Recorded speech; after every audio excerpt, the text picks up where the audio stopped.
HSC পদার্থবিজ্ঞান second paper চলো তড়িৎ আমরা সৃজনশীল সাজেশন নিয়ে আলোচনা করতেছিলাম। এটা হচ্ছে তোমাদের 2 নম্বর সৃজনশীল। আমি ফার্স্ট সৃজনশীলটা তোমাদের করে দিয়েছি। আর তোমরা জানো টোটাল 12টা সৃজনশীল আমরা সলভ করব। এই 12টা সৃজনশীল সলভ করলে তুমি যে কোনো সৃজনশীলে অ্যান্সার দিতে পারবা। তো আমরা এখানে শুধু গ আর গ সলভ করব। দেখো এটা একটা গ্যালভানোমিটার। তোমরা জানো গ্যালভানোমিটারটা খুবই ইম্পর্টেন্ট, এবং গ্যালভানোমিটার যখন সাম্য অবস্থায় থাকে তখন আমরা একটা সূত্র জানি। সেই সূত্রটা তোমার অবশ্যই জানতে হবে যে P/Q = R/S। এটা হচ্ছে গ্যালভানোমিটারে যখন সাম্য অবস্থায় থাকে, বড় হাতের আর হবে R/S। এটা হচ্ছে তোমার সূত্র। গ্যালভানোমিটার কখন সাম্য অবস্থায় থাকে এটা ইম্পর্টেন্ট, কিন্তু যখন Ig = 0 থাকে।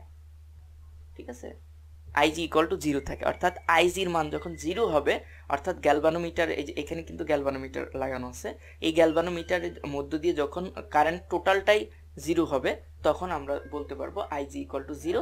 আর Ig = 0 মানে হচ্ছে এটা, এই যে হুইস্টন ব্রিজ এটাকে বলা হয়, এই হুইস্টন ব্রিজটা অবশ্যই কি থাকবে, সাম্য অবস্থায় থাকবে।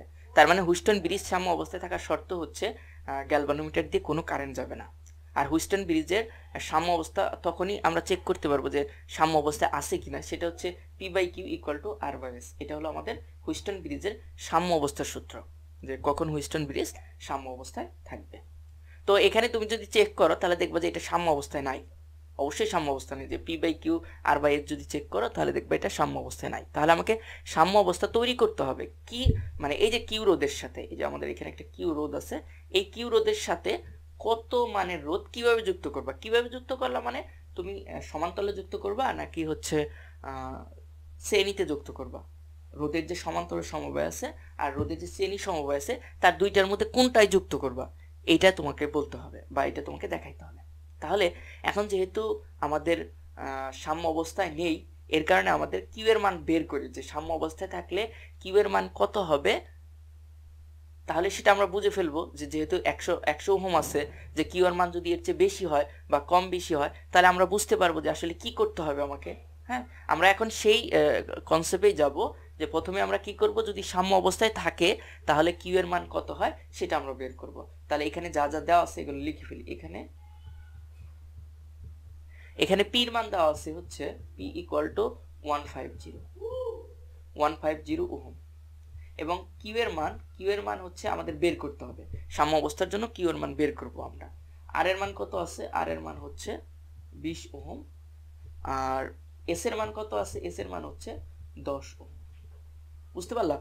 এখন আমাদের যেটা করতে হবে, যে সাম্য অবস্থার সূত্র জানি, সেই সূত্রে এটা মানটা ফেলতে হবে। তাহলে আমরা এই যে এখানেই ফেলি, তাহলে এই যে এখানে কিউ, বড় হাতের কিউ দিলাম, তাহলে ইকুয়ালটা আমরা কি লিখতে পারবো, যে কিউটা বের করতে হবে, তাহলে কিউটা উল্টিয়ে দিই, তাহলে কিউটা উপরে নিলাম, পিটা নিচে আনলাম, এখানেও এসটা উপরে যাবে, এখানে তাহলে কি হবে, এখানে হবে S/R। এখন আমাদের সুতরাং কিউ ইকুয়াল টু আমরা লিখতে পারবো কিউ ইকুয়াল টু S/R গুণন হচ্ছে পি। এটা আমরা খুব সহজে লিখতে পারবো।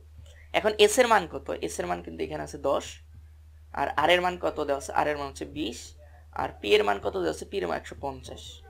তাহলে আমরা ক্যালকুলেট করি, এটা কাটাকাটি করি, এটা হচ্ছে 5 হবে, আর এখানে কত হবে, তাহলে এখানে ক্যালকুলেট করলে হবে 75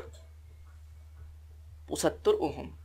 তাহলে দেখা যাচ্ছে যে এখানে কিন্তু রোধ কত আছে, 100 ওহম আছে, অলরেডি বেশি আছে, কিন্তু আমাকে বানাইতে হবে কত, 75 ওহম। তাহলে কি করতে হবে, যে দুইটা রোধের যদি আমি এই যে এটা করতে হবে, বিষয়টা এরকম যে কিউ এর মান হচ্ছে 100 আছে, আর আরেকটা কিউ এর মান যখন সাম্য অবস্থায় থাকবে তখন কিউ এর মান আছে 75। তাহলে আমাদের 100 আর 75 কিভাবে যুক্ত করলে সাম্য অবস্থায় আসবে, বা এরকম বিষয়টা যে এর সাথে কত মানের রোধ যুক্ত করব, এর সাথে সমান্তরালে যুক্ত করতে হবে নাকি শ্রেণীতে যুক্ত করতে হবে, সে কত মানের রোধটা যুক্ত করতে হবে। তাহলে যেহেতু এখানে কিউ এর মান 75 হইলে সাম্য অবস্থায় হয়, কিন্তু এটা তাহলে বলতেই পারতেছি এটা সাম্য অবস্থায় নেই, এই হুইস্টন ব্রিজটা সাম্য অবস্থায় নেই, আর এখানে কত আছে, 100 মান। এখন আমার দুইটা রোধ কিভাবে যুক্ত করলে এই 75 আসবে। হ্যাঁ, তাহলে আমরা ধরে নেই যে কিউ এর সাথে, এই যে এইখানে যে কিউ দেওয়া আছে, কিউ এর সাথে এক্স মানের রোধ যদি আমরা কি করি, সমান্তরালে যুক্ত করি, তাহলে ইকুয়াল টু কত হইতে হবে, 75 হইতে হবে। তাহলে এই সেই এক্স এর মানটা আমাকে বের করতে হবে। তাহলে আমরা কি করব, তাহলে খুবই ইম্পর্টেন্ট, তাহলে এভাবে আমরা করব যে ধরি, তাহলে এটাকে কিউ প্রাইম দিয়ে নিই, তাহলে আমাদের বুঝতে সুবিধা হবে। কিউ প্রাইম, তাহলে আর মিশে যাবে না, কিউ আর কিউ মিশে যাবে না। এটা কিউ প্রাইম কত এটা বের করতে হবে, তাহলে আমরা এখানে কিউ প্রাইম দিয়ে নিলাম। তাহলে ধরি এখানে কিউটা হচ্ছে আমাদের উদ্দীপকের যে রোধ, তাহলে কিউ রোধের সাথে এক্স মানের রোধ সমান্তরালে যুক্ত করতে হবে। সমান্তরালে যুক্ত করলে বৃষ্টি সাম্য অবস্থায় আসবে।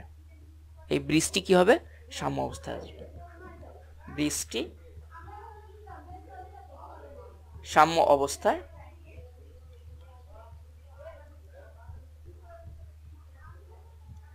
তার মানে যদি কিউ মানের রোধের সাথে এক্স মানের সমান্তরাল যুক্ত করি তাহলে বৃষ্টি কি অবস্থায় আসবে, সাম্য অবস্থায় আসবে। এখন কেন বুঝলাম আমি সমান্তরাল, কেন বুঝলাম, এটার অ্যান্সারটা হচ্ছে এরকম যে তুমি যখন কিউ ডটের মান বের করবা, সাম্য অবস্থার জন্য যখন কিউ ডটের মান বের করবা, তখন যদি দেখো যে তোমার উদ্দীপকে যে কিউ এর মান দেওয়া আছে সেই উদ্দীপকের কিউ এর মান চেয়ে কম, রোধের মান কম, তাহলে তোমাকে বুঝতে হবে এটাকে সমান্তরালে যুক্ত করতে হবে।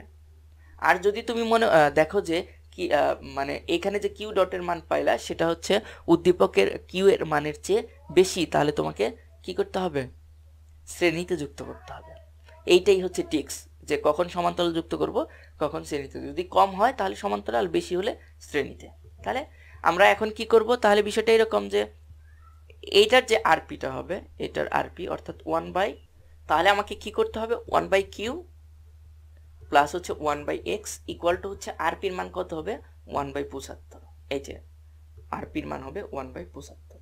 তাহলে এখানে আরপির জায়গায় আমরা কি দিতে পারবো, যেহেতু সমান্তরাল সমবায় করলে যেন 75 মান আসে, তাহলে সেইটাই হবে আমাদের রেজাল্ট। তাহলে আরপির মান আমি কত দিতে পারবো, 75। তাহলে 1/100 প্লাস হচ্ছে 1/x ইকুয়াল টু হচ্ছে 1/75।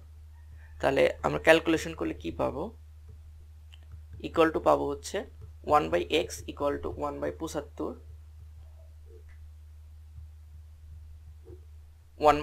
75 বিয়োগ হচ্ছে 1/100। তো আমরা বিয়োগ করে ফেলি, এখানে বিয়োগ করলে আমরা যেটা পাবো, ক্যালকুলেটর দিয়ে করলেই হয়ে যাবে। তাহলে এটা ক্যালকুলেশন করলে তোমরা পাবা হচ্ছে 1/300। তাহলে ইকুয়াল টু আমরা কত পাবো, সুতরাং এক্স এর মান হবে হচ্ছে 300 ওহম।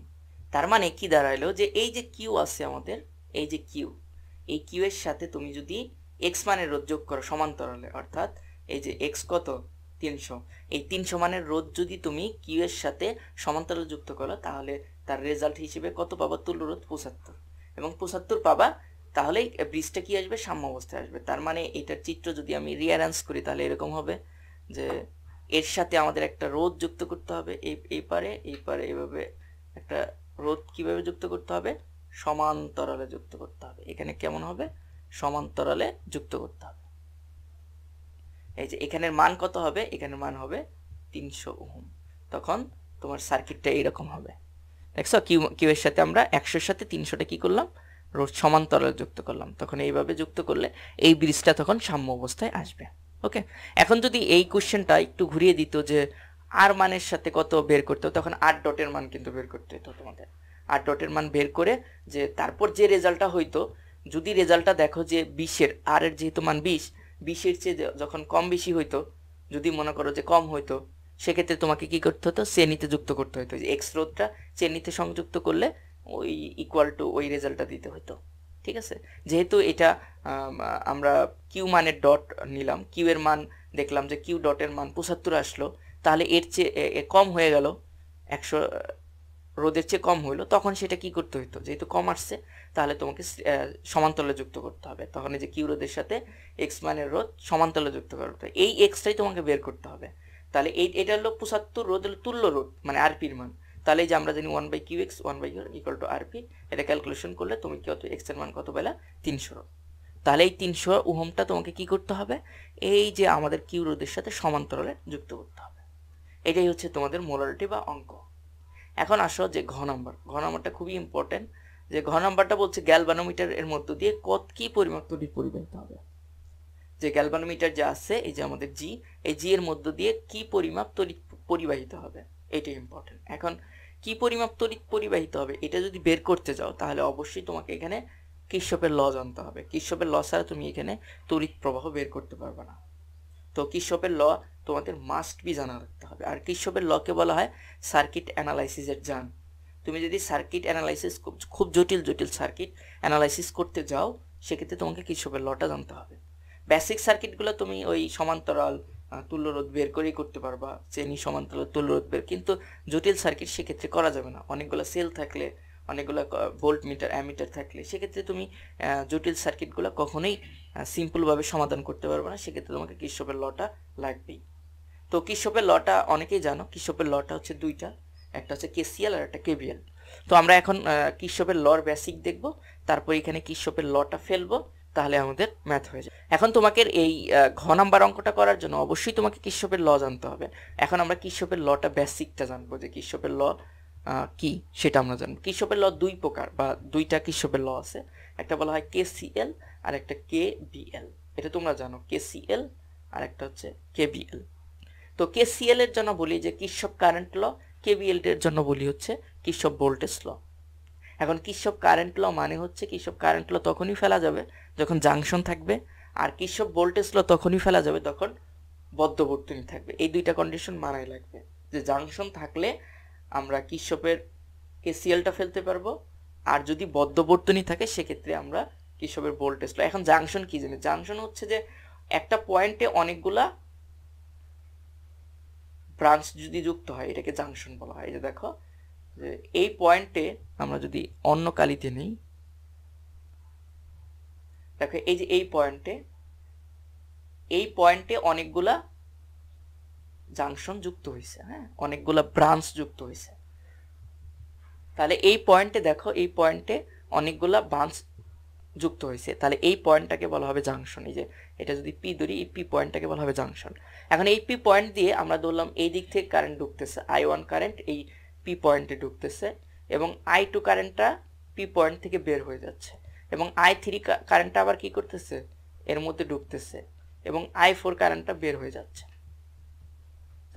যদি এইরকম হয় তখন কির্শফ বলছে যে যেহেতু এই পয়েন্টে কারেন্ট জমা রাখার কোনো ব্যবস্থা নাই বা কারেন্ট জমা রাখতে পারবে না, তখন বলছে যে এই যে এদের যে যোগফল, সামষ্টিক যোগফল ইকুয়াল টু 0 হবে, মানে বীজগাণিতিক যোগফল যেটা। আর বীজগাণিতিক যোগফল 0 হবে। কিভাবে 0 হবে? সেটা হলো যে যারা ঢুকবে তারা পজিটিভ আর যারা বের হয়ে যাবে তারা নেগেটিভ। আবার তুমি উল্টাটাও ধরতে পারো, যে যারা এর ভেতর থেকে ঢুকবে তারা নেগেটিভ আর যারা বের হয়ে যাবে তারা পজিটিভ। যে কনভেনশন ধরলেই হবে, হ্যাঁ। তাহলে আমরা এই কনভেনশনটা ধরে নিই, যারা ঢুকবে তারা হচ্ছে পজিটিভ, যারা বের হয়ে যাবে তারা হচ্ছে নেগেটিভ। তাহলে আমি এখানে I1 ঢুকতেছে, তাহলে I1 পজিটিভ, I1 লিখলাম, তারপর I2টা বের হয়ে যাচ্ছে, তাহলে প্লাস দিয়ে মাইনাস I2 দিলাম, এবং I3টা ঢুকতেছে, তাহলে আমাকে কি হতে হবে, বের হচ্ছে I3টা ঢুকতেছে, হ্যাঁ, তাহলে প্লাস I3, এবং I4টা বের হচ্ছে, তাহলে মাইনাস প্লাস মাইনাস I4, তাহলে যোগফল ইকুয়াল টু কি হবে?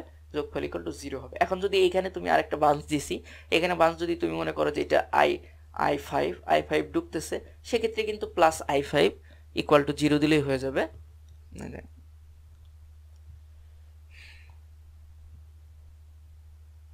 তাহলে এখানে কি দিতে হবে? প্লাস I5 যেহেতু ঢুকতেছে ইকুয়াল টু 0, এদের বীজগাণিতিক যোগফল কি হবে? 0 হবে। তাহলে এটাই হচ্ছে, এটাকে বলা হয় কেসিএল, কির্শফের ফার্স্ট ল। তাহলে I1 minus I2 plus I3 minus I4 plus I5 equal to 0। এই যে বীজগাণিতিক যোগফল, সকল কারেন্টের বীজগাণিতিক যোগফল কি হলো? 0 হলো। এটাকে বলা হয় কির্শফের ফার্স্ট ল বা কেসিএল। এখন তার পরবর্তী জানতে হবে কেবিএল। কেবিএল কাকে বলে? কেবিএল জানার জন্য তোমাদের অবশ্যই একটা বদ্ধ বর্তনী নিতে হবে। ধরো আমরা এখানে একটা বদ্ধ বর্তনী নিয়ে কথা বলি। এই বর্তনী, এটাও কিন্তু বদ্ধ বর্তনী, এটা কিন্তু খোলা না। কেন খোলা না? কারণ হচ্ছে কোনো মুখ দিয়ে কারেন্ট ঢুকতেছে না আর কোনো মুখ দিয়ে বের হচ্ছে না, হ্যাঁ, সার্কেল একটা বর্তনীর মধ্যে আছে। আর যদি তাহলে খোলা বর্তনী কেমন, যে এরকম, যে ধরো এরকম, যে এখান দিয়ে I ঢুকতেছে, হ্যাঁ, এখানেও একটা রোধ আছে, এখান দিয়ে I ঢুকতেছে, আবার এখান দিয়ে I বের হয়ে যাচ্ছে, এটা কিন্তু খোলা বর্তনী, হ্যাঁ, কারণ ঢুকতেছে আর একটা বের হচ্ছে। ওকে, এটা খোলা বর্তনী, কিন্তু এটা হলো বদ্ধ বর্তনী, বদ্ধ লুপ থাকতে হবে। কেবিলের ক্ষেত্রে মাস্ট বি বদ্ধ লুপ থাকতে হবে, ঠিক আছে। তো এই যে আমরা বদ্ধ লুপের মধ্যে যদি এটা সূত্রটা ফেলি, মানে কেবিএলটা ফেলি, তাহলে কি হবে? তাহলে এর জন্য কিছু আমরা টেকনিক ইউজ করব। প্রথম টেকনিক হচ্ছে এরকম, আমি টোটাল 4টা টেকনিক ইউজ করব, যে এইভাবে করলে খুব সহজেই মনে রাখা যাবে। সেটা হলো এরকম, যে ধরো এখানে ই হচ্ছে তড়িৎচালক শক্তি কত, এখানে হচ্ছে ধরে নাও 3 ভোল্ট, এখানে বিভবটা হচ্ছে আমাদের যে রোধটা ধরে নাও হচ্ছে, রোধটা হচ্ছে 10 ওহম। এখানে অভ্যন্তরীণ কোষের অভ্যন্তরীণ রোধ হচ্ছে ধরো 1 ওহম। তাহলে এখানে কত তড়িৎ যাবে তুমি খুব সহজে বের করতে পারবা, যে এই সূত্র দিয়ে, যে I ইকুয়াল টু হবে E বাই আর প্লাস আর। এই সূত্র দিয়ে তুমি করে ফেলতে পারবা। কিন্তু তোমাকে যদি বলে এই সার্কিটের মধ্যে কিরশফের ল ফেলে তোমাকে অঙ্কটা করতে হবে এবং সেম রেজাল্ট আসবে, এভাবে যে রেজাল্ট আসবে কিরশফের ল ফেললে সেম রেজাল্ট আসবে। এরকম কিন্তু তোমাদের সৃজনশীলে বলা আছে যে সরাসরি কিরশফের ল ফেলতে হবে। যদি বলে দেয় কিরশফের ল ফেলতে, তাহলে তোমাকে মাস্ট বি কিরশফের ল ফেলতে হবে। আর কিরশফের ল যদি ফেলতে না বলে, তাহলে যে কোনো সূত্র দিয়ে তুমি করতে পারবা। ওকে, তাহলে এখানে দেখো কত হয়। এর মান হচ্ছে কত, এর মান হচ্ছে 3, আর এর মান হচ্ছে 10 প্লাস 1 ইকুয়াল টু ভাগ করলে কত হবে?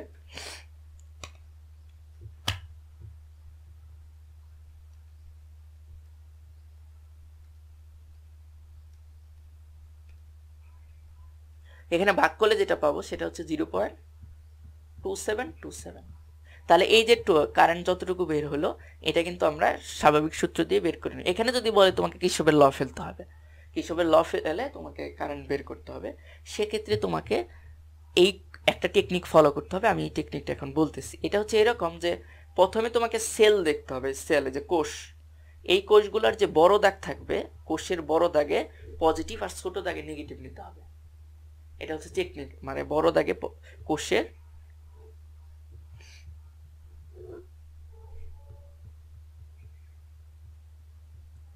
বড় দাগ পজিটিভ, আর ছোট দাগ কি হবে?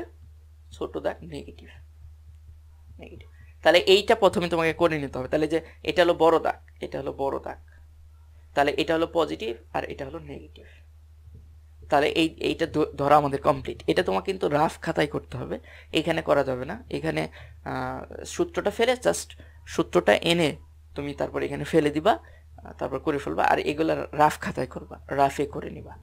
তারপর 2 নাম্বার কনভেনশনটা হচ্ছে যে কারেন্টের দিক ঠিক করে নিতে হবে, যে কারেন্টের দিকটা ধরে নিতে হবে। এটা যেমন কোনো বর্তনী দেওয়া থাকলে কোনো কারেন্টের দিক দেওয়া নাই, সেক্ষেত্রে তোমাকে ইচ্ছে মতো কারেন্টের দিক ধরে নিতে পারবা, ঠিক আছে। অর্থাৎ তোমার ইচ্ছে মতো যখন কারেন্টের দিক ধরে নিবা, যদি কারেন্টের দিক পজিটিভ আসে, তাহলে দেখবা যে তোমার ধরাটা ঠিক আছে, কারেন্টের দিক যেদিকে যায় মানে ওই দিকটাই হচ্ছে কারেন্টের দিক। তুমি যেদিকে কারেন্টের দিকটা ধরছো ওই দিকটাই হচ্ছে কারেন্টের দিক। আর যদি দেখা যায় যে কারেন্টের মান নেগেটিভ আসছে, সেক্ষেত্রে তোমাকে বলে দিতে হবে, মানে নেগেটিভ আসলে পজিটিভ মানটা দিতে হবে। দেওয়ার পর তোমাকে বলে দিতে হবে এই কারেন্টের দিকটা তুমি ধরো এই দিকে দিছো, এই দিকে তুমি কারেন্টের দিক দিছো, এখন মান আসছে হচ্ছে তোমার I ইকুয়াল টু হচ্ছে -0.27 আসছে। তাহলে তোমাকে বুঝে নিতে হবে যে কারেন্টের দিকটা ধরাটা ঠিক নাই, তাহলে কোন দিকে ধরতে হবে? এই দিকে। খালি এটা মুছে দিয়ে এই যে এই দিকটা বরাবর দিয়ে দিবা, তাহলেই হয়ে যাবে। এটাকে কেটে দিবা, এটাকে কেটে দিয়ে এখন এই দিকে দিয়ে দেবা, কারেন্ট এই দিকে যাচ্ছে। আর যদি পজিটিভ থাকে, কারেন্ট যদি এখানে পজিটিভ আসতো, তাহলে এই দিকটাই তোমার ঠিক ছিল, বুঝতে পারছো? জাস্ট এতটুকুই। তাহলে নেগেটিভ কারেন্ট হইলে তুমি বুঝে নিবা যে কারেন্টের দিকটা ঠিক নাই। হ্যাঁ, কারেন্ট যেদিকে যাচ্ছে তার উল্টা দিকে কারেন্ট যাবে, এটা হলো নেগেটিভ দ্বারা বোঝায়। তাহলে সেকেন্ড যেটা আমাকে করতে হবে, সেকেন্ডটা হচ্ছে কারেন্টের দিক ধরে নিতে হবে।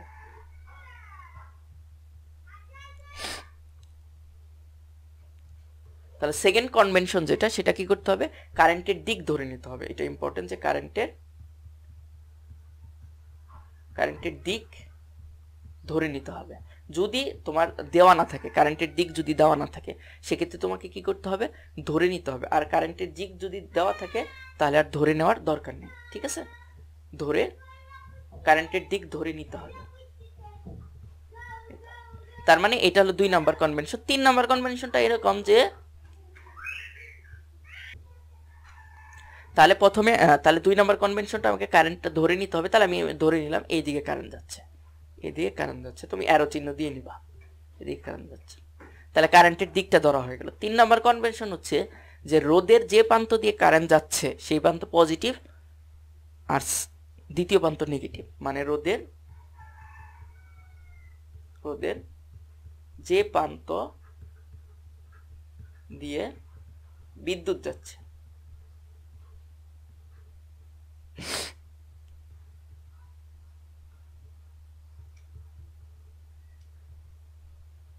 রোদের যে প্রান্ত দিয়ে বিদ্যুৎ যাচ্ছে সেই প্রান্ত পজিটিভ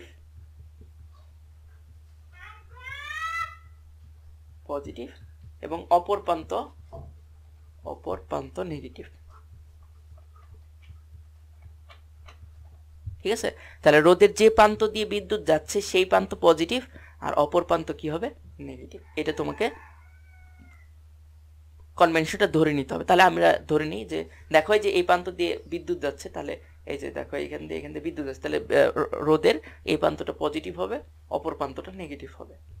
ঠিক আছে, আরেকটা যদি রোদ থাকতো তাহলে কিন্তু যে প্রান্ত দিয়ে বিদ্যুৎ যাচ্ছে ওই প্রান্ত পজিটিভ আর অপর প্রান্ত নেগেটিভ হতো। ঠিক আছে, এটা হচ্ছে 3 নাম্বার প্রসিডিউর বা 3 নাম্বার কনভেনশন। আর 4 নাম্বার আসা, 4 নাম্বার কি করতে হবে, যে 4 নাম্বারের ক্ষেত্রে যেটা এই যে তুমি ঘুরে এখন লুপ ঘুরতে হবে। 4 নাম্বারটা হচ্ছে লুপ, তোমাকে একটা লুপ নিয়ে লুপ ঘুরতে হবে। তাহলে লুপ ঘুরতে হবে। এখন লুপ কিভাবে ঘোরা যায় সেটা দেখো। যদি আমি কয়েকটা পয়েন্ট দিয়ে নিব, ধরো এই পয়েন্ট হচ্ছে এ, এই পয়েন্ট হচ্ছে বি, এই পয়েন্ট আমরা সি ধরলাম, আর এই পয়েন্টটা হচ্ছে ডি ধরলাম, হ্যাঁ, আর এই পয়েন্টটা আবার এ। তাহলে এই যে দেখো এ বি সি ডি লুপ, এটা একটা লুপ হলো। চারদিকে আমি এ থেকে ডির দিকে ঘুরতে পারবো, অথবা তুমি চাইলে ডি থেকে এর দিকেও ঘুরতে পারবা, যে দিকে মন চায় সেদিকে ঘুরতে পারবা। তাহলে তার মানে 4 নাম্বার স্টেপ হচ্ছে লুপ ঘুরতে হবে। আরেকটা স্টেপ আছে 5 নাম্বার স্টেপ, যেটা যে লুপ ঘোরার পর তুমি কি দেখলা, যে তড়িৎচালক শক্তি, এই যে তড়িৎচালক শক্তির মান যদি পজিটিভ পাও তাহলে অভ্যন্তরীণ যে রোধের কারণে যে অভ্যন্তরীণটা বিভব হবে সেই অভ্যন্তরীণ বিভবটা কি হবে নেগেটিভ হবে।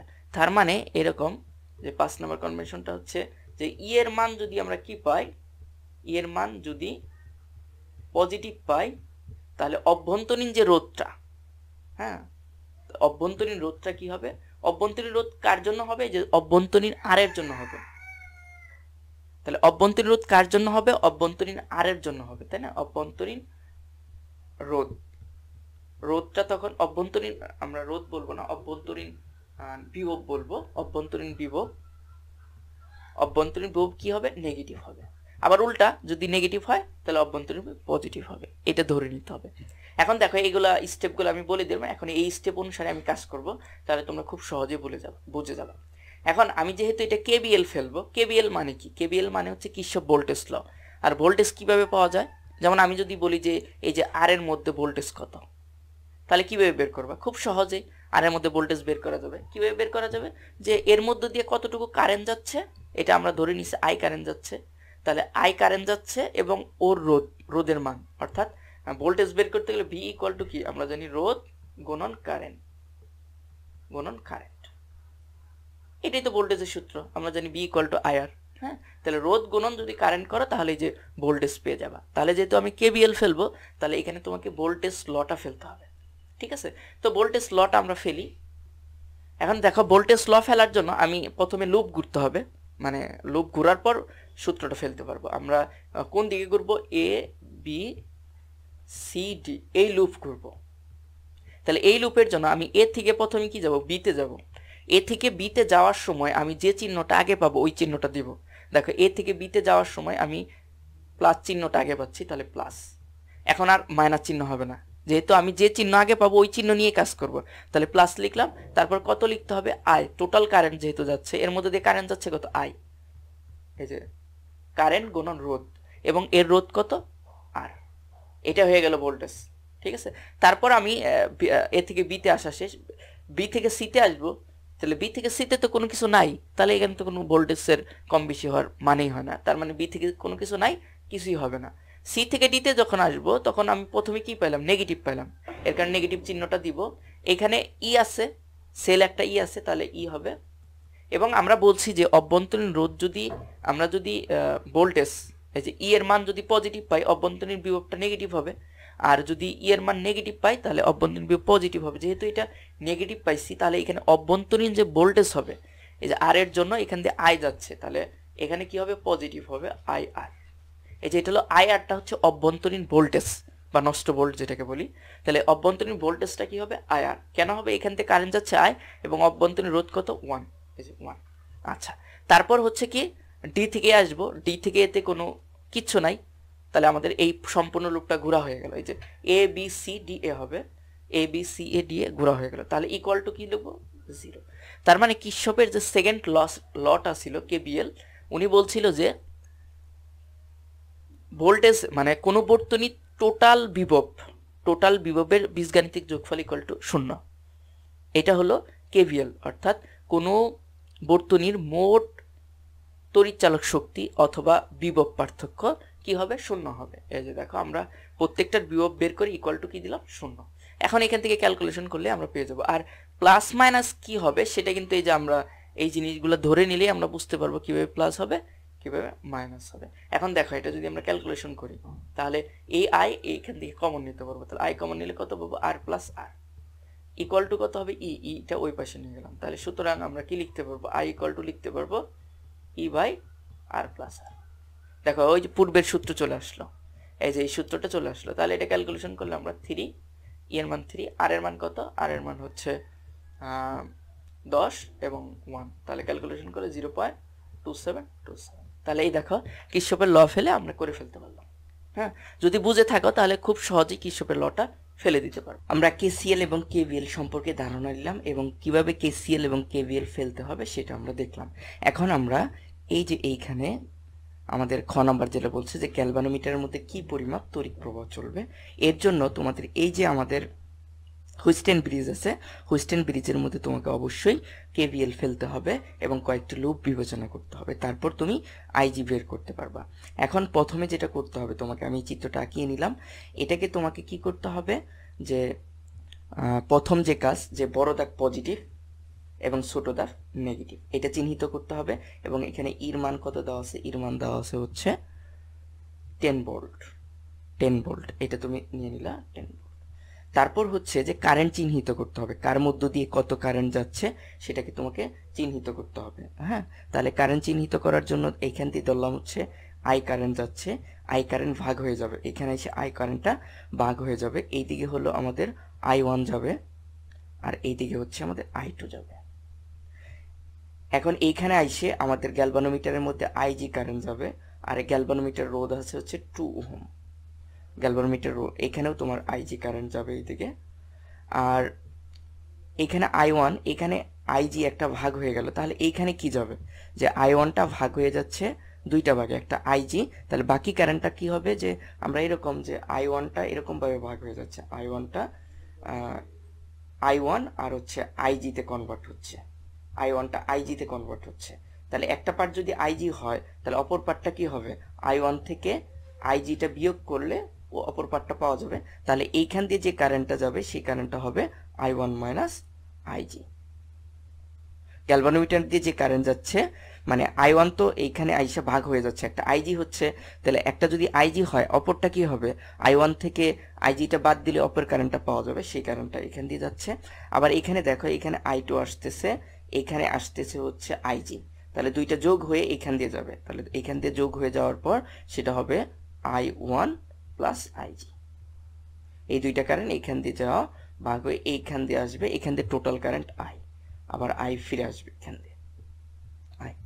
এই ছিল মোটামুটি তোমাদের কারেন্টের কনভেনশন। আমাদের 2 নাম্বার প্রপার্টি, যে আমাদের যে প্রথমে কারেন্টের কনভেনশনটা ধরে নিতে হবে বা কারেন্ট ধরে নিতে হবে, তারপর আমাদের হচ্ছে যে কারেন্ট যেদিকে যাচ্ছে সেই দিকে রোধের পজিটিভ প্রান্ত ধরতে হবে। তাহলে কারেন্ট এই দিকে যাচ্ছে, তাহলে রোধের এটা হলো পজিটিভ প্রান্ত আর এটা নেগেটিভ প্রান্ত, এটা পজিটিভ প্রান্ত এটা নেগেটিভ প্রান্ত। দেখো এটার কারেন্ট এই দিকে যাচ্ছে, তাহলে এটা কারেন্ট, এটা পজিটিভ প্রান্ত এটা নেগেটিভ প্রান্ত। এভাবে ধরে নিতে হবে এই কারেন্ট এইদিকে যাচ্ছে, তাহলে এই পজিটিভ প্রান্ত, এটা নেগেটিভ প্রান্ত। ওকে, তাহলে এতটুকু ধরা শেষ হয়ে গেলে এখন আমাকে লুপ বিবেচনা করতে হবে। হ্যাঁ, তাহলে লুপ বিবেচনা কি কি লুপ দেওয়া যায়? লুপ দেওয়ার জন্য আমি এ ভি, তারপর হচ্ছে সি ডি, আমি এগুলো চিহ্নিত করলাম, তাহলে এ বি সি ডি, তারপর হচ্ছে এখানে ই আছে, ই দিলাম। তাহলে আমি যেটা লুপ নিব, একটা লুপ নিব এ বি ডি এ, একটা লুপ নিব, আর একটা লুপ নিব হচ্ছে বি সি ডি বি, এটা একটা লুপ নিব। তাহলে দুইটা লুপের কাজ করে ফেলবো। এখানে যেহেতু অজানা কয়টা আছে, অজানা আছে হচ্ছে I1, I2 আর IJ, তিনটা অজানা আছে। তাহলে তুমি যদি তিনটা লুপ নিতে পারো তাহলে কিন্তু খুব সহজে মান বের করতে পারবা। ঠিক আছে, তাহলে আমরা কি করব, প্রথমে তিনটা লুপ নিব, তার মধ্যে দুইটা লুপের কাজ করে ফেলি। প্রথমে কোন কোন লুপ নিব, যে এ ভি ডি এ লুপে আমরা কেবিএল ফেলবো, লুপে K B V L, KBL মানে কিরশফ ভোল্টেজ ল, কিরশফ ভোল্টেজ ল ফেলবো। এখন কোন দিক দিয়ে করবো, আমরা এ থেকে প্রথমে বি এ যাব, এই যে এইভাবে করব, এ থেকে বিতে যাব, বি থেকে ডিতে যাব, ডি থেকে আবার এতে ফিরে আসব। ঠিক আছে, এখন ঘোরার সময় যদি যে চিহ্ন আমরা প্রথমে পাবো আর যে কারেন্ট পাবো তার গুণ করে দেব। তাহলে এখানে প্রথমে পজিটিভ চিহ্ন পাচ্ছি, তাহলে আমরা প্লাস প্রথমে পজিটিভ চিহ্ন দিব। এখানে কারেন্ট যাচ্ছে I1 এবং কার মধ্যে যে রোধ কত, রোধ হচ্ছে 150, এই যে 150 দিয়ে দিলাম গুণন। তারপর হচ্ছে যে তারপর বি বিন্দুতে গেলাম, বি বিন্দু থেকে ডি বিন্দু, বি বিন্দু থেকে ডি বিন্দুতে যাওয়ার পর প্রথমে আমি পজিটিভ পাবো, তাহলে প্রথমে পজিটিভ চিহ্ন দিব এবং এখান দিয়ে কারেন্ট যাবে আইজি, আইজি কারেন্ট যাবে এবং কত রোধের মধ্যে, গ্যালভানোমিটার রোধ হচ্ছে 2, গ্যালভানোমিটার রোধ হচ্ছে 2। তারপর শেষ আমাদের কাজ। তারপর এখানে আসার পর ডি থেকে এতে যাব, ডি থেকে এতে যাওয়ার পর প্রথমে আমরা নেগেটিভ পাচ্ছি, নেগেটিভ চিহ্ন দিব এবং এখানে কত কারেন্ট যাচ্ছে, I2 কারেন্ট যাচ্ছে, I2 কারেন্ট যাচ্ছে এবং কার মধ্যে দিয়ে যাচ্ছে, এটা যাচ্ছে হলো 20 ওহমের মধ্য দিয়ে। ঠিক আছে, এটা কত ওহমের মধ্যে, 20 ওহম, তাহলে গুণন হচ্ছে 20 ওহম, ইকুয়াল টু এই লুপ গোড়া শেষ, ইকুয়াল টু হচ্ছে 0। ওকে,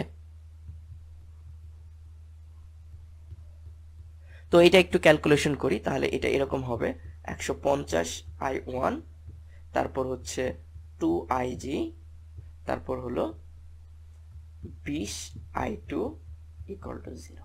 ওকে, এতটুকু হতে পারে, অথবা I1 I2 যদি একসাথে করি তাহলে এরকম করতে পারবো, 150 I1 তারপর -20 I2 প্লাস হচ্ছে 2IG ইকুয়াল টু 0। এটা 1 নং সমীকরণ দিলাম। এখন আবার কোন লুপ নিব, আমরা এই লুপটা নিব, BCDA, এই লুপটা নিব। তাহলে আমরা এখন কোন লুপ নিব, BCDA, DA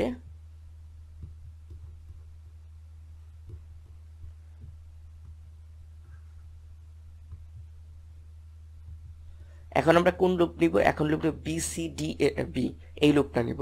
তাহলে আমরা BCDB, আমরা এই লুপের ক্ষেত্রে, লুপের জন্য কেবিএল ফেলবো। তাহলে এই লুপের জন্য কেবিএল ফেললে দেখো, প্রথমে তুমি কোন দিকে করবা, বি থেকে সিতে করবা, তার মানে এই দিকে করবা।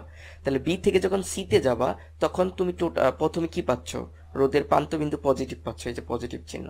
তাহলে রোধের প্রান্তবিন্দু পজিটিভ পাচ্ছ, তাহলে প্রথমে পজিটিভ চিহ্ন দাও। আমরা প্রথমে পজিটিভ চিহ্ন দিলাম। প্রথমে পজিটিভ দেওয়ার পর আমাদের হচ্ছে কত রোধের মধ্যে যা যাচ্ছি, এই যে দেখো যে কিউ রোধ মানে 100 রোধ, কত কারেন্ট যাচ্ছে, I1 IG, তাহলে এই দুইটা গুণ করে দাও। তাহলে 100 কি যাচ্ছে, 100 রোধের মধ্যে কে যাচ্ছে, I1 মাইনাস IG, এই কারেন্টটা যাচ্ছে। এতটুকু কাজ শেষ। কোথা থেকে কোথায় গেলাম, আমরা বি থেকে যখন সিতে গেলাম, এখন সি থেকে ডিতে যাব, সি থেকে ডিতে যাব। তাহলে প্রথমে কি পাচ্ছি, যে মাইনাস চিহ্ন পাচ্ছি, তাহলে মাইনাস চিহ্ন দিব এবং কত, এখানে আমাদের এস এর মান কত, কত রোধ, 10 রোধ এবং কত কারেন্ট যাচ্ছে, এখানে যে কারেন্ট যাচ্ছে, যে দেখো এখানে কারেন্ট যাচ্ছে I1 প্লাস IG, তাই না? তাহলে প্রথমে মাইনাস পাইলাম এবং রোধের মান হচ্ছে 10, কারেন্টের পরিমাণ হচ্ছে I1 প্লাস IG। তাহলে এটা লিখে দেই, তাহলে আমরা প্রথমে পাইছি মাইনাস, তারপর রোধের পরিমাণ হচ্ছে 10, তারপর I1 প্লাস IG। তারপর হচ্ছে কোথায় যাব, ডি থেকে বিতে যাব, ডি থেকে বিতে যাওয়ার পর দেখো এখানে প্রথমে গ্যালভানোমিটার এই প্রান্ত পজিটিভ এই প্রান্ত নেগেটিভ, তাহলে প্রথমে নেগেটিভ পাবো, নেগেটিভ আইজি পাবো, এবং কত রোধের মধ্যে দিয়ে যাচ্ছে, ট্রু রোধের মধ্যে দিয়ে যাচ্ছে। তার মানে আমি কত লিখতে পারবো, প্রথমে নেগেটিভ প্রান্ত পাইলাম, তারপর 2IG ইকুয়াল টু 0। ঠিক আছে, তাহলে এটা হয়ে গেল। আমাদের এইখান থেকে একটু ক্যালকুলেশন করতে হবে, সেটা হচ্ছে এরকম 100 গুণ করে দিতে হবে, 100I1 minus 100IG minus 10I1 minus 10IG minus হচ্ছে 2IG ইকুয়াল টু 0। তাহলে এটাকে ক্যালকুলেশন করলে আমরা পাবো হচ্ছে 100I1, তাহলে 90I1, তারপর এইখান থেকে ক্যালকুলেশন করলে পাবো হচ্ছে, এখান থেকে ক্যালকুলেশন করো, ক্যালকুলেশন করলে পাবো হলো 110 মাইনাস 110 IG ইকুয়াল টু হচ্ছে কত হবে, ইকুয়াল টু হবে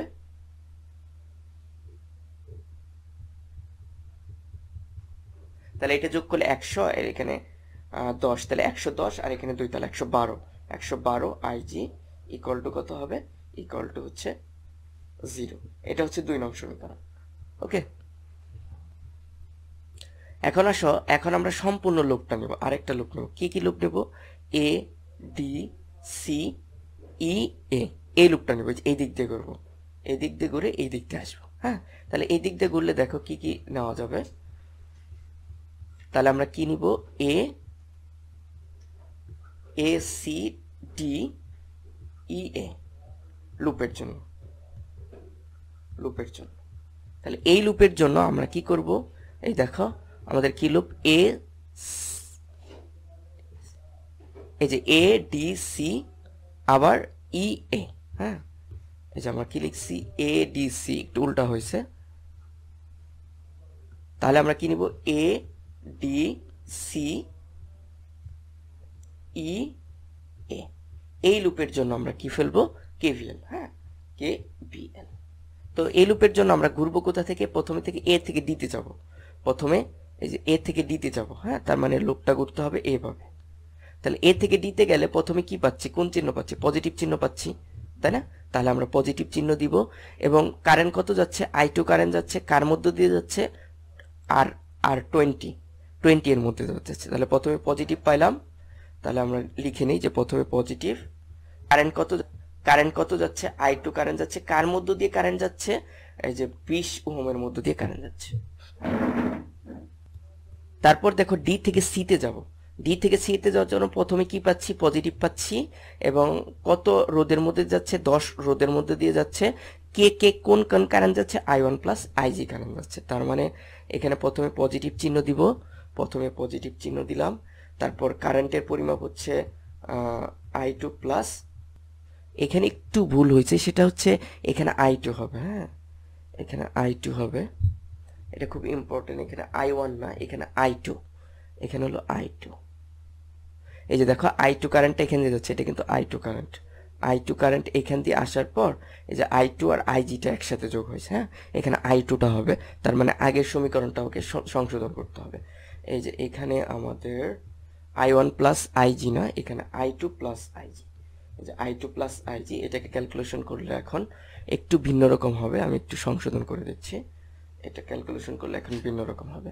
তাহলে এখানে ক্যালকুলেশন করলে আমরা যেটা পাবো, 100I1 minus 100IG minus 10I2 আর হচ্ছে মাইনাস 10IG আর মাইনাস 2IG ইকুয়াল টু হচ্ছে 0। তাহলে আমরা ক্যালকুলেশন করি, দেখো এখানে 100I1 আর এইখানে হচ্ছে 10I2 আর এইখানে হচ্ছে 100 আর হচ্ছে 110 আর 112 IG ইকুয়াল টু 0। এটা হলো 2 নং সমীকরণ। ওকে, এখন এটার ক্ষেত্রে আসো, এটার ক্ষেত্রে আমরা তো প্রথমটা বসাইলাম, দ্বিতীয়টা কি হবে, I2 প্লাস IG এবং কতর মধ্যে দিয়ে যাচ্ছে, কত রোধের মধ্যে দিয়ে যাচ্ছে, IG প্লাস IG, দেখো এই যে আমাদের 10 ওহম রোধের মধ্যে দিয়ে যাচ্ছে। তাহলে এটা লিখো 10 ওহম 10 ওহমের মধ্যে দিয়ে যাচ্ছে। এখন আমাদের কি গেল, ডি থেকে সিতে আসলাম, এখন সি থেকে ইতে আসব, সি থেকে ইতে আসব। দেখো এই যে সি থেকে ইতে আসার কোনো এলিমেন্ট নাই, তাহলে আমাদের সি থেকে ইতে আসার সময় প্রথমে আমরা এই যে মাইনাস পাচ্ছি, তড়িৎচালক শক্তি এখানে মাইনাস পাচ্ছি, মাইনাস ই, তাহলে মাইনাস ই মানে -10, তাহলে আমরা এখানে কত দিব, -10 দিব। তারপর আমরা হচ্ছে ই থেকে এতে যাব। এখন ই থেকে যখন এতে যাব, যে ই থেকে এতে যাচ্ছি, এখানে কোনো এলিমেন্ট নাই, তাহলে আমাদের এখানে কোনো কিছুই হবে না, তাহলে ইকুয়াল টু কত হবে, 0, ইকুয়াল টু হচ্ছে 0, ইকুয়াল টু 0। তাহলে এটা পাবো হচ্ছে 20i2, আর এখানে আমরা পাচ্ছি 10i2, আর এখানে পাচ্ছি হলো 10ig -10 ইকুয়াল টু 0। তাহলে ইকুয়াল টু আমরা এখানে ক্যালকুলেট করলে যেটা পাবো, এখানে কত পাবো, 30i2 পাবো, প্লাস হচ্ছে 10ig প্লাস মাইনাস হচ্ছে 10 ইকুয়াল টু 0। এখন এটা এখানে কিন্তু i1 নাই, যেহেতু i1 নাই, এখানে i1 যেহেতু নাই, সেটাকে 0 ইন্টু i1 বলতে পারি, প্লাস হচ্ছে 30i2, এখন 10ig মাইনাস হচ্ছে 10 ইকুয়াল টু 0। এটা হচ্ছে 3 নং সমীকরণ।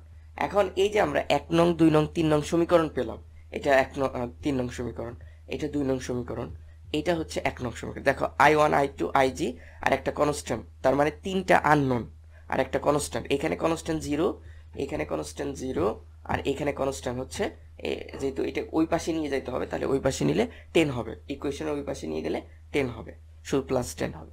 তাহলে আমরা তোমার ক্যালকুলেশন দিয়ে, মানে ক্যালকুলেটর দিয়ে তোমরা হচ্ছে 3টা আননোন ভেরিয়েবলের সমীকরণ কিভাবে সলভ করতে হয় তোমরা জানো। সেটা যদি সলভ করো, মানে 1 নং 2 নং ও 3 নং যদি সলভ করো, 3 নং সমীকরণ যদি সমাধান করো, ঠিক আছে, 1 নং 2 নং ও 3 নং সমীকরণ যদি সমাধান করো, তাহলে কি হবে, তোমরা i1 i2 এবং ig এর মান খুব ভালোভাবে পেয়ে যাবে। তোমরা জানো ক্যালকুলেটর দিয়ে কিভাবে সলভ করতে হয়। তোমরা ভেরিয়েবল আননোন 3টা আছে, তাহলে আননোন 3টা ক্লিক করবা, ক্লিক করার পর হচ্ছে a1 যাবে, a2 যাবে, তারপর হচ্ছে তোমার b1 যাবে, b2 যাবে, c1 যাবে, এরকম ভাবে যাবে। তোমরা ডেটাগুলো বসিয়ে দিলেই দেখবা যে x y z এর মান তোমরা অটোমেটিক্যালি পেয়ে যাবা। এই ভ্যালুগুলো এরকম হবে যে প্রথমে i1 এর মান বের হবে, i1 এর মান i1 ইকুয়াল টু বের হবে হচ্ছে 0.3 অ্যাম্পিয়ার, i2 এর মান বের হবে 0.25 অ্যাম্পিয়ার, এবং i3 এর যে মানটা বের হবে, মানে i3 বলতে ig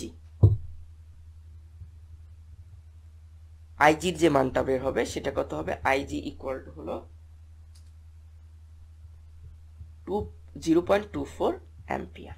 তাহলে এই যে আমরা ig আমাদের যে ম্যাথটা চাইছিল ig এর মধ্য দিয়ে কত তড়িৎ প্রবাহিত হবে, তাহলে ig এর মধ্য দিয়ে এত তড়িৎ প্রবাহিত হবে। তাহলে এই দেখো তোমাদের ম্যাথটা হয়ে গেল।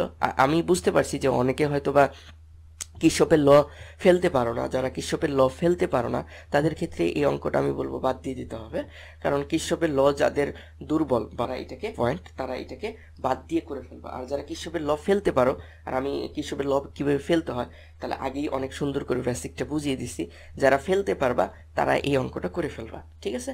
তো নেক্সট ভিডিওতে আমি 3 নম্বর অঙ্ক করব, সেই ভিডিও দেখার আমন্ত্রণ জানিয়ে এখানে শেষ করছি। আসসালামু আলাইকুম।